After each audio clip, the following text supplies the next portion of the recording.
यशोदा, यशोदा,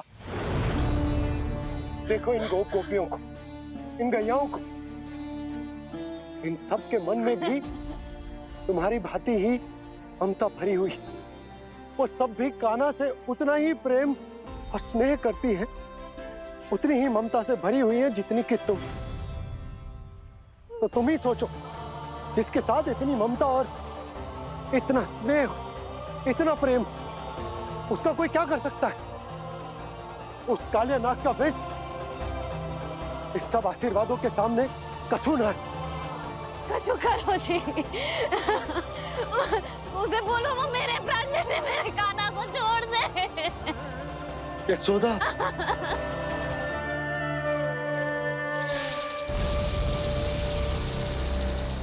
केवल इन्हीं में नहीं देवराज, नाग पत्नियों के हृदय में भी ममता का वही प्रेम उमड़ रहा है। देखिए। मैं आपके हाथ जोड़ती हूँ स्वामी, इस बालक को छोड़ दीजिए। ये अवश्य ही कोई दिव्य आत्मा है स्वामी। हम आपसे विनती करते हैं स्वामी, इस नन्हे बालक को हानि मत पहुंचाइए स्वामी। मेरी पत्नियां मेरे ही शत्रु के लिए विनती कर रही हैं। अब यदि इसके पक्ष में एक शब्द भी कहा तुम सबने, तो मैं इस बालक से पहले तुम सबके प्राण ले लूंगा। हो रहा प्रसन्न नाग कालिया, विजय को निश्चित जान। रोते बिलखते व्याकुल सब, संकट में देख कान्हा के प्राण।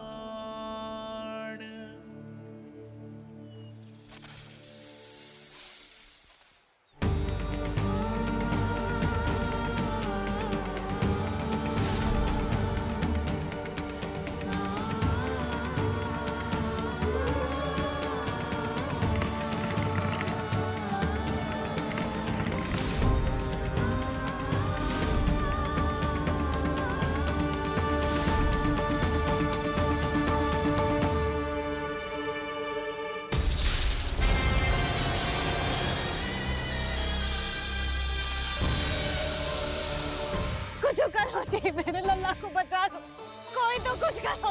जीजी संभालो जीजी ना। यशोदा, यशोदा तुम शांत हो जाओ, मैं कान्हा को वापस लेकर आऊंगा,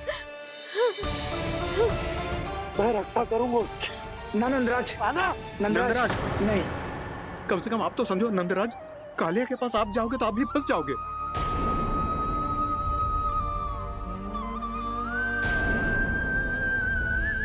बलराम, तेरा भाई इतनी भीषण संकट में है और तुझे जरा भी दुख ना हो रहा?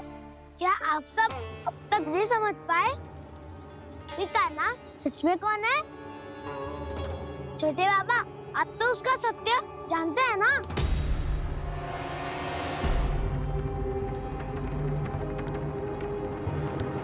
मानता हूँ कि आप सब कान्हा के रहस्य के बारे में नहीं जानते, पर क्या उसके जन्म से आज तक घटी एक से बढ़कर एक विचित्र घटनाओं को भी भूल गए हैं आप सब?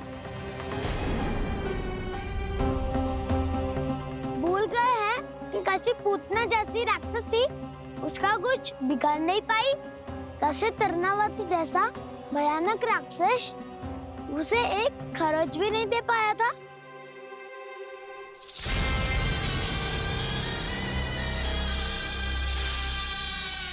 आप सबने अपनी आंखों से देखा था ना, बकासुर से कान्हा की रक्षा करने देवता स्वयं आए थे, पर सत्य तो ये है कि वो सभी देवता भी उस असुर के सामने असमर्थ हो गए थे। तब कान्हा ने बहुत ही आसानी से उस भयंकर असुर का वध किया था, एक ही बार में धराशायी कर दिया था उसे। तो आप सभी सोचिए, बार बार ऐसे असाधारण कार्य करने वाला बालक साधारण कैसे हो सकता है? अब तो आरंभ से ही सारा सत्य जानते हैं छोटे बाबा। राहत से छुपाने में सदैव काला की सहायता करते आए आप, और आज आप स्वयं ही उसके सत्य को भूल रहे हैं। और तुम सब भी तो जानते हो कान्हा की शक्तियों के बारे में। तो क्या तनिक भी विश्वास ना है अपने सखा पे? बलराम, जे तू क्या कह रहे है? मैंने जो कहा उसका एक एक शब्द सत्य है छोटी माँ। यदि प्रभु की इच्छा हुई तभी कुछ ही क्षणों में सब कुछ अपनी आंखों से स्वयं अनुभव कर लेंगे आप।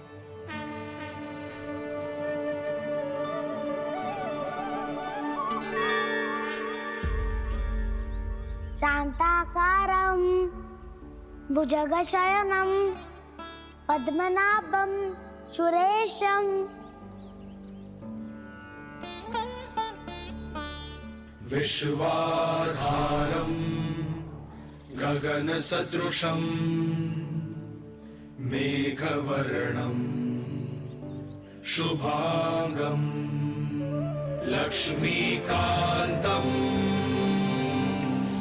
कमलनयनं योगी वीरध्यानगम्यम् वन्दे विष्णुं भवभयहरं सर्वलोकैकनाथम्।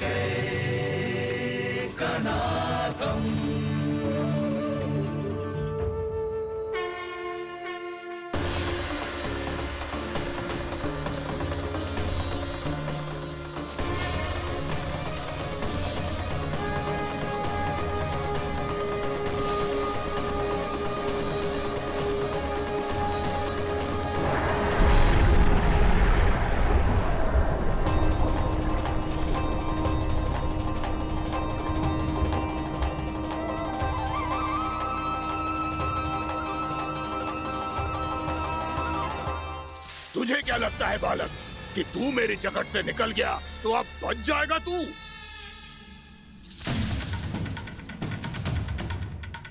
मेरे विष से अपनी प्राण रक्षा करने में सफल रहा, मेरी जगत से भी छूट गया, पर मेरे दंश से नहीं बच पाएगा।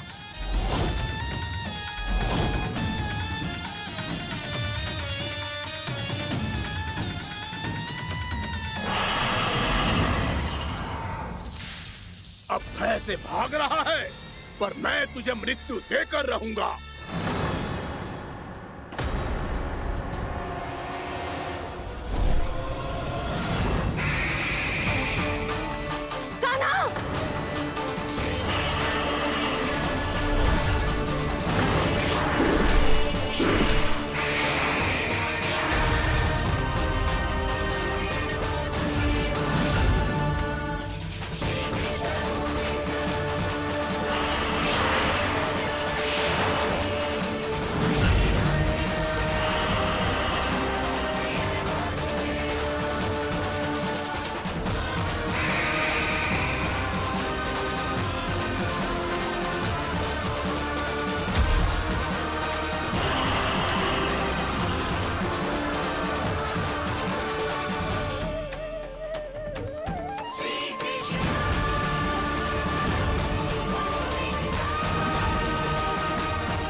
मेरा नन्हा सा कान्हा कितनी देर भाग पाएगा?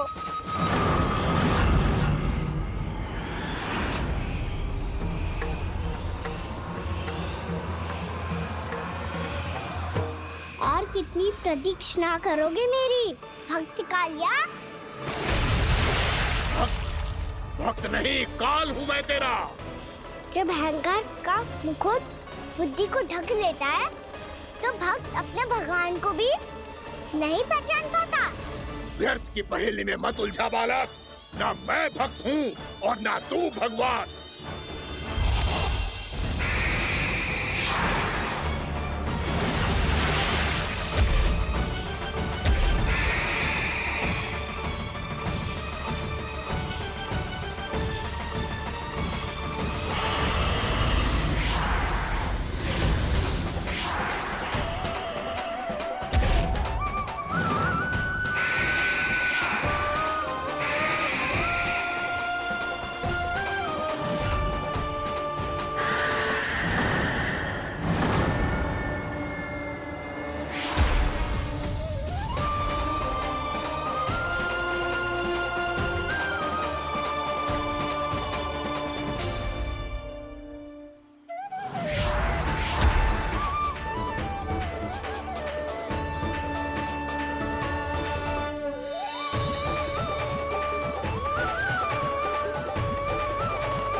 देखो, आप सब जिसके लिए इतने व्याकुल हो रहे थे, उसे छूकर कालिया नाग का हलाहल जैसा विष भी चरणामृत बन गया है और यमुना जी के जल में फैल चुके विष के प्रभाव को भी नष्ट कर रहा है।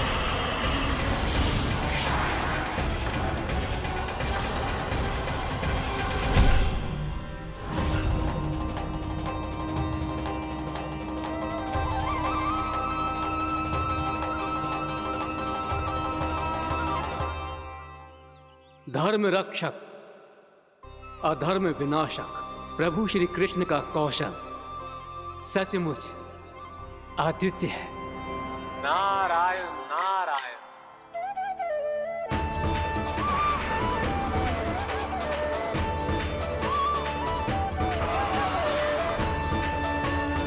मेरा भाग तुम्हारे भीतर के अहंकार का प्रतीक है कालिया। अब तुम्हारा अहंकार, तुम्हारा अनपान मेरे पाँव के नीचे है और तुम्हारी पूंछ अर्थात तुम्हारे प्राण मेरे हाथ में। अब तुम क्या करोगे भग?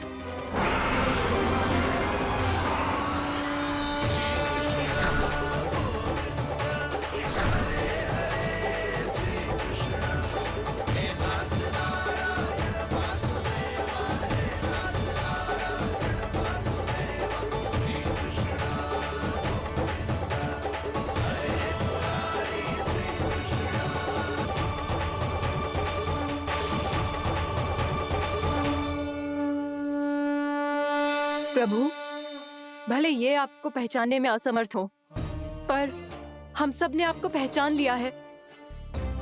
हाँ प्रभु, एक भक्त होने के नाते और एक अर्धांगिनी और माँ होने के नाते मैं आपसे इनके प्राणों की भिक्षा मांगती हूँ। अपनी कृपा दिखाइए और इन्हें क्षमा कर दीजिए।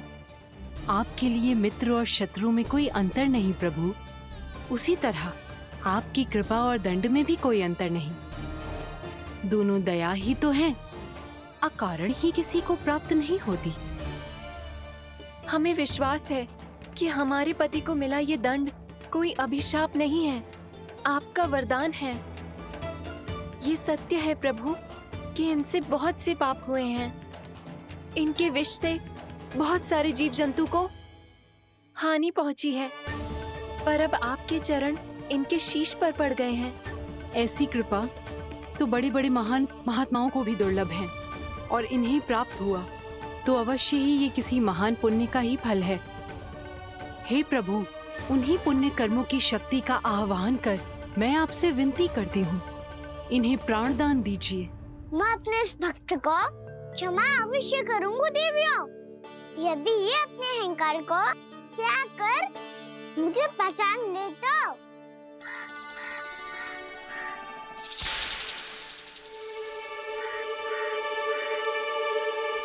मैं तुम्हें श्राप देता हूँ, जितनी विषैली तुम्हारी जिह्वा है उतने ही विषैले सर्प बन जाओ तुम।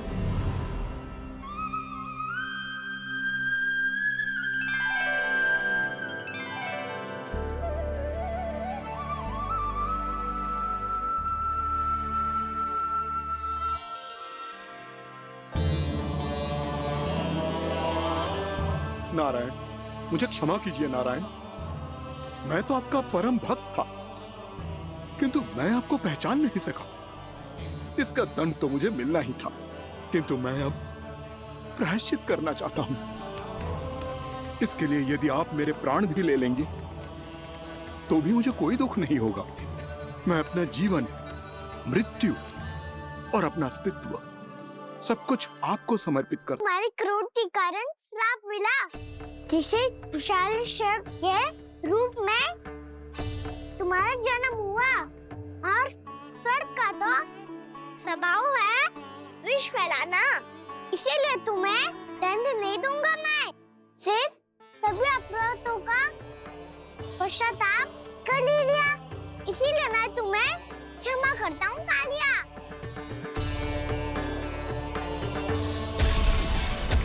पर तुम्हें यहाँ से दूर समुद्र के बीच जाकर रहना होगा, जहाँ किसी निर्दोष का जीवन तुम्हारे विष से प्रभावित ना हो। मैं चाहकर भी आपके इस आज्ञा का पालन नहीं कर सकता। मैं असमर्थ हूं प्रभु, क्योंकि यदि मैं इस क्षेत्र को छोड़कर गया तो मेरी मृत्यु निश्चित है। आपसे क्या छुपा है प्रभु? आप तो जानते हैं कि सर्प जाति और आपके वाहन गरुड़ के बीच अनंत शत्रुता चल रही है, जिसका प्रारंभ नागों के द्वीप नागालय से हुआ था। उस द्वीप पर छोटे जीवों को निगल जाने के लिए सर्प थे और गरुड़ को सर्पों का स्वाद बहुत प्रिय था, इसलिए वो बार बार नागद्वीप जाने लगा था। पर इस कारण पूरी सर्प जाति उससे आतंकित हो गई थी, इसलिए जब भी गरुड़ वहां पहुंचता तो सभी सर्प छिपने लगते। जब गरुड़ को इसका आभास हुआ तो उसे बड़ा क्रोध आया और वो उत्तेजना में भरकर सर्पों का शिकार करने लगा। भूख ना होने पर भी उन्हें मारने लगा। अब सर्पों के प्राण हरना उसके लिए खेल बन गया था। इस भीषण समस्या का समाधान ढूंढने के लिए पूरी सर्प जाति महान सर्प वासुकी के सामने इकट्ठी हुई। हे महान वासुकी, हमारी सहायता कीजिए। नागद्वीप पर गरुड़ ने आतंक मचा दिया है। पहले तो वो हमें अपना भोजन बनाता था, लेकिन अब हम उसके खेल का साधन बन चुके हैं। भूख हो या ना हो, जब तब आकर वो हमारे प्राण हर लेता है। अनुचित हिंसा के इस प्रथा का आरंभ सर्पों ने ही किया है। पहले आप सबने पूरे द्वीप पर अधिकार कर लिया, फिर आहार के साथ साथ आनंद के लिए भी आप सभी ने निर्दोष जीवों की हत्या की। और जब सृष्टि का संतुलन बनाए रखने के लिए गरुड़ आपको अपना आहार बनाने आया, तो आप सब अपने प्राणों की रक्षा के लिए छिपने लगे। तो फिर गरुड़ का उत्तेजित होना तो स्वाभाविक ही था। नागनाथ, जो हमने अन्य जीवों के साथ किया वही अब हमारे साथ हो रहा है, परंतु ये भी तो सृष्टि के संतुलन के विरुद्ध ही है ना? अवश्य है, इसलिए मैं गरुड़ से चर्चा करूंगा। धन्यवाद प्रभु।